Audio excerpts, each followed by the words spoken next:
I was recently looking at games that I never finished, and I came across The Last Remnant in my Steam library. I remember playing this and really liking it, but for some reason I stopped playing before I got very far. I remember the game being unique and it seemed worth revisiting.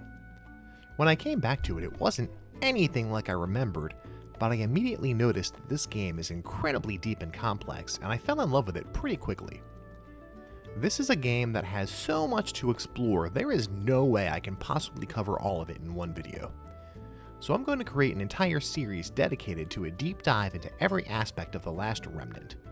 We're going to start with what is probably the easiest thing to explain: the development history and trivia of The Last Remnant. –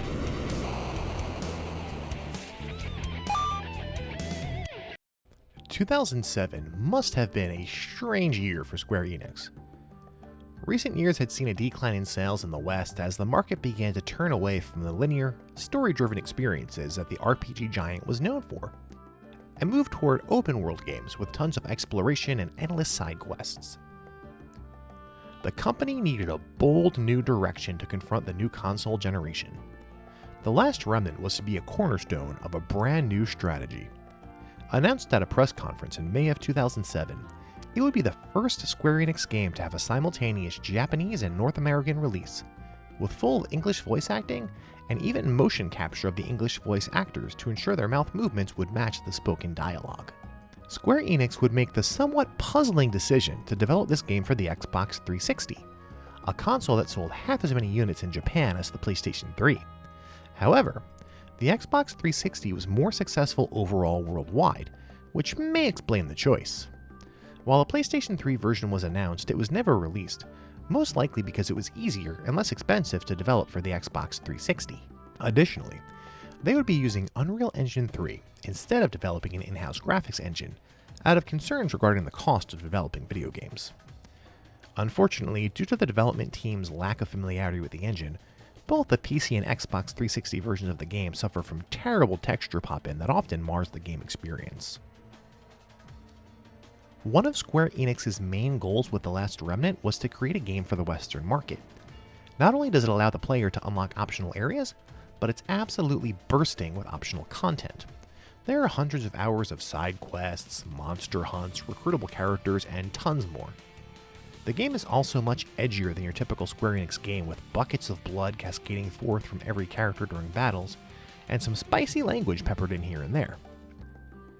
Helming this ambitious project was Hiroshi Takai, best known for romancing Saga.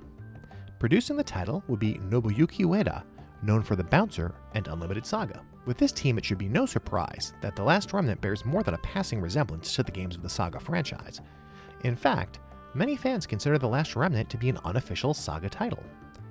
It was important to Square Enix that this game stand out from other franchises like Final Fantasy, hence its unique battle system that we will discuss in much further detail in a future video. Throughout the game's development cycle, concerns were raised that the battle system may be too complicated. Ueda brushed these concerns aside, but in hindsight, this may have been the wrong choice, with players largely echoing this sentiment after the game's release.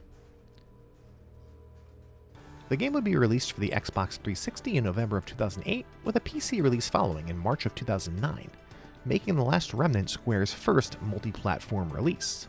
The PC release featured a number of changes from the original game, including a turbo mode to make battles go faster, and a new Game Plus mode.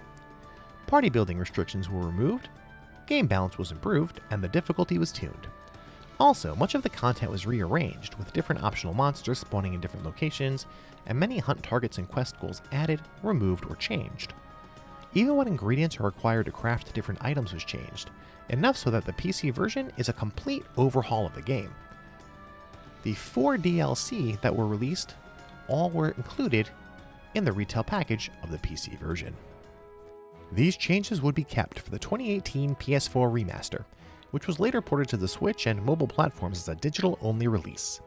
This version finally fixed the texture pop-in issues and added a number of quality-of-life improvements like a run button.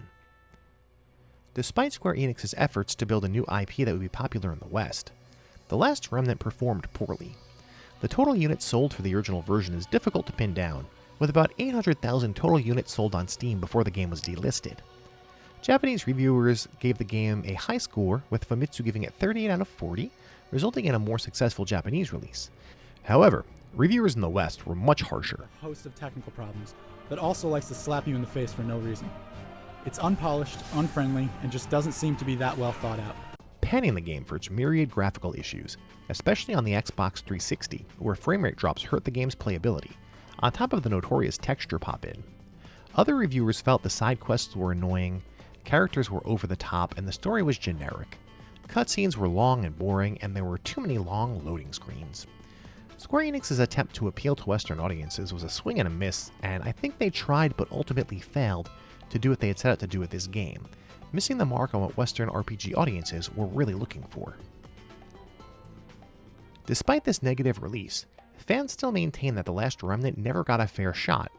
It was hardly promoted at all in the West, and I never heard of it until I saw it during a Steam sale. My own experience with this game and the word from vocal fans will tell you that it's a much better game than their reviews at the time would have you believe. The remaster certainly fixes the technical issues, but I played the Steam version, and while the texture pop-in is still pretty bad, even when you go in and modify the game's INI files, I never noticed any long loading screens or framerate drops. I'm going to continue this series with a deep look into the graphics, sound, design, and presentation of The Last Remnant. So if you enjoy this and want to know more about this game, please go ahead and subscribe and enable notifications. Leave a comment as well and let me know you're out there. This way you don't miss part 2. I also have some more exciting stuff coming up. I have a very exciting new series coming out called Storytime, where I'm going to be talking about my own personal experiences with video games and their context in my life. I hope you'll enjoy. Thank you, and until next time, game over.